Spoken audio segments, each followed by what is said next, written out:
The Sadi Stories channel welcomes you and invites you to subscribe.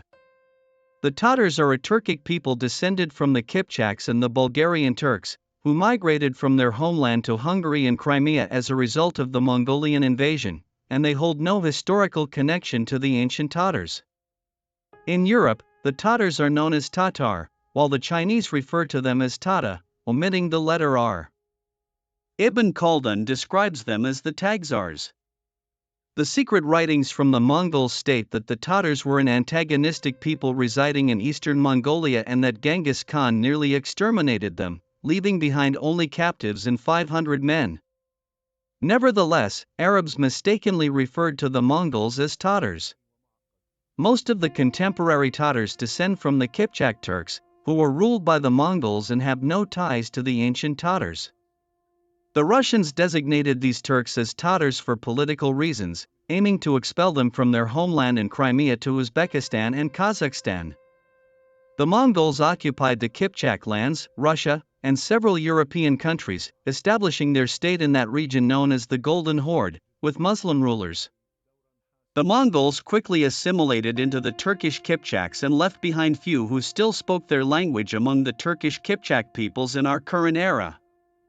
The new Tatars are a union primarily composed of Kipchak Turks, Bulgars, along with Mongols and ancient Tatars, who speak a Turkic, Kipchak, language.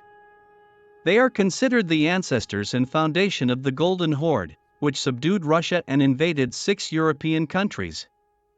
These new Tatars, descended from the Mongols, rejected the label of Tatars, and while their origins are disputed, they are generally regarded as a mixed ethnicity, Turk-Mongol Tatar.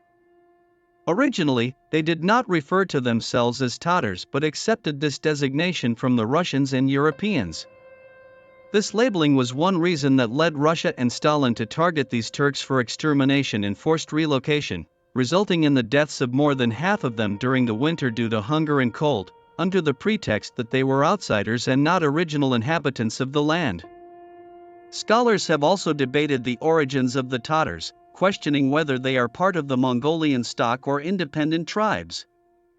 In reality, few scholars consider them distinct tribes, while the majority view them as one ethnic group with a common homeland.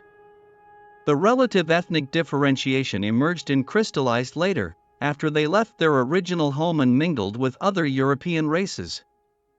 Furthermore, it is believed that the term Tatar does not signify a people distinct from the Mongols. Rather, its predominance over the Mongols arises from the prominent military and leadership roles played by Tatar tribes during Genghis Khan's conquests and those of his successors. The emergence of the Tatars as distinct tribes is attributed by the scholar Essebrooke to the end of the 5th century and the beginning of the 6th century AD, where they lived among the Mongolian tribes, likely originating from the southeast of Lake Baikal. Meanwhile, Fyodor Chabot posits that they initially resided in eastern Mongolia and western Manchuria during the 5th century, forming with other Turkish tribes what is known as the Golden Horde. Historically, the term Mongolian denotes a vast and somewhat imprecise territory that includes Central Asia and northern China, or what is referred to as Outer Mongolia, extending to the Tanyatova region within present-day Russia, which is disputed with China, as well as Inner Mongolia in China today. Ethnic features. The Tatars exhibit physical traits characteristic of Mongolian, Turkish, and Chinese ancestry, which may be summarized as follows. Their height ranges from short to average, 160 to 170 centimeters, with a torso longer than the limbs and a significant stature. They have broad shoulders and heads, with flat, white faces characterized by small noses and large foreheads. Their cheeks are pronounced, with teeth having minimal protrusion, and their incisors are shovel-shaped. Their lower jaws are wide, with dark eyes typically set deep in large sockets, often with heavy, fleshy eyelids, and their eyes are almond-shaped. Their bodies are generally hairless, including their faces, with thin lips. Their skin tones are pale yellow, tending towards a tanned hue in arid and colder desert regions. However, these features have varied to different degrees after their settlement in new habitats in Asia and Europe. Their height has increased, eye colors have diversified, and in place of black hair, brown, blonde, and even red hair has emerged. resulting in a change in their original facial features, sometimes making it challenging to distinguish them from other races. The question now arises, who belongs to what is referred to as the Tatars? Opinions vary on this matter, suggesting that diverse human groups have intermingled with the Tatars following their subjugation, and the Islamic faith has significantly contributed to their unity. Meltron notes that the Turks consist of 4 major factions, encompassing approximately 16 tribes. Religion. A Quran in a Tatar mosque in the village of Bohanik, in the far northeast of Poland. The Mongols and the Tatars became acquainted with Buddhism, yet they adhered to their own totemic religions, venerating natural phenomena such as wind, thunder, and lightning, animals like pigs and wolves, and various celestial bodies, particularly the sun. They were influenced to a minor extent by Zoroastrianism. However, the majority of the Tatars ultimately embraced Islam, predominantly following the Sunni denomination, a conversion largely attributed to Berk Khan, the grandson of Genghis Khan. After Ivan IV captured Kazan, the Tatar capital, in 1552, the Russians made concerted efforts to convert the Tatars to Christianity, specifically the Orthodox faith. However, these attempts were largely unsuccessful and led to numerous massacres and civil unrest. Only a few groups, such as the Kryatians and the Chuvash, have strayed from Islam. Contemporary Tatar reality. Currently, the Tatars lack a fully independent political entity, existing instead as a self-governing Republic of Tatarstan within the Russian Federation. The Tatar population in this republic does not exceed 2 million, which accounts for 1/5 of the total Tatar population in Russia, while fewer than 1 million reside in the independent Central Asian republics and other countries. Civilization. The Tatars primarily relied on pastoralism, leading a nomadic lifestyle, before transitioning to agriculture. Their industry was rudimentary, aimed at meeting the basic needs of their pastoral and agricultural activities. Over time, however, Islamic Tatar civilization began to flourish, with Kazan and other regions emerging as centers of cultural and intellectual life, benefiting even Russian culture, which saw Tatar emissaries dispatched to the Islamic territories occupied by Russia, Central Asian republics. The invasion of China, 1209 to 1279. The Tatar campaigns against China commenced in 1209 when Genghis Khan launched an assault on the Jin Empire in northern China. The Jin Empire had wronged Genghis Khan, compelling him to declare war. These hostilities persisted until 1234, culminating in the Mongols' conquest of the empire. Following Genghis Khan's death in 1227, his successors continued to expand Mongol territories within China.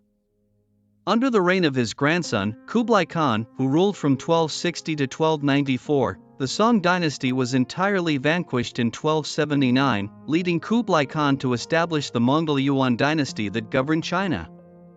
2. The invasion of Khwarezm, 1218 to 1221.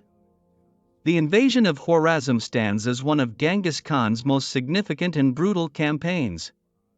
When Mongolian trade caravans were attacked by the Khwarezmian ruler, Ala ad-Din Muhammad, Genghis Khan resolved to retaliate.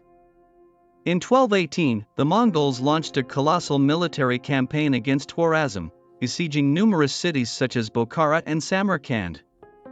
The assault continued until 1221, resulting in the devastation of many Khwarezmian cities. Notably, the Battle of Bokhara witnessed the Mongols inflicting monumental destruction upon the city and claiming the lives of most of its inhabitants. 3. The invasion of Central Asia, 1220 to 1227. Between 1220 and 1227, Mongol campaigns unfolded across Central Asia, where they triumphed over several principalities situated between the rivers Siren and Jaihan, encompassing parts of present-day Uzbekistan, Kazakhstan, and Tajikistan. The Mongol campaign exhibited extreme ruthlessness. They employed a brutal strategy to crush cities and villages that dared to resist. Genghis Khan embraced a comprehensive policy of annihilating military forces and obliterating any semblance of resistance, resulting in devastating battles. 4. The invasion of Eastern Europe, 1237 to 1242. After Genghis Khan's demise, his grandson Bata Khan assumed command of the Mongol army and initiated a significant offensive against Eastern Europe, particularly targeting Russia. In 1237, the Mongols commenced their attack on the Russian Principality of Kiev, subsequently advancing to other regions of Russia. The Battle of the Volga River, 1223, was a significant confrontation in which the Mongolian forces utterly decimated the Russian armies. By 1242, the Mongols had obliterated all major cities in Russia, such as Kiev and Vladimir, subjugating the region under their dominion. Their conquests did not cease with Russia, they also launched incursions into other European nations, including Hungary and Poland. However, they withdrew from completing the invasion of Western Europe following the death of the Great Khan, Ogedei Khan, in 1241, prompting their return to Mongolia. 5. The invasion of Mesopotamia, 1258.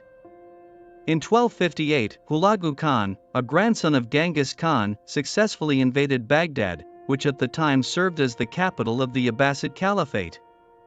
Baghdad was a vital cultural center within the Islamic world, and its fall resulted in the destruction of its libraries and the death of numerous scholars and intellectuals. This campaign epitomizes one of the most egregious and horrific Tatar assaults on Islamic cities, with the Mongols unleashing unparalleled devastation upon Baghdad, culminating in the execution of the Abbasid Caliph, Al-Mustasim Billah, which signified the conclusion of the Abbasid Caliphate in Baghdad. 6. The invasion of the Levant, 1260. At the onset of Hulagu Khan's reign, the Mongols also initiated an offensive against the Levant, laying siege to areas such as Damascus and Aleppo. However, in the Battle of Ain Jalut in 1260, the Mongols suffered a devastating defeat at the hands of the Mamluk army led by Sultan Seyf ad-Din Qutuz, marking a pivotal turning point in the resistance against Mongol expansion. With their defeat at Ain Jalut, Mongol expansion into the west came to an abrupt halt, establishing the Mamluks in Egypt as the principal adversaries of the Mongols in that region. The tragedy of the Crimean Tatars. It is important to highlight the plight of the Crimean Tatars, who numbered around 200,000 by 1934. During World War II, they sought independence from the Soviet Union while seizing upon the occupation of their land by German forces. However, following the Germans' defeat, the Soviet state forcibly relocated all Tatars to the Central Asian republics, chiefly Uzbekistan, stripping them of their civil rights and abolishing the previous Tatar Autonomous Republic. The Crimean Tatars staged numerous uprisings, which were ruthlessly suppressed. Under Khrushchev, their civil rights were restored, but they were forbidden from returning to Crimea, which was subsequently ceded to Ukraine. In 2014, Russian President Vladimir Putin returned it to Russia. I hope to subscribe to the channel.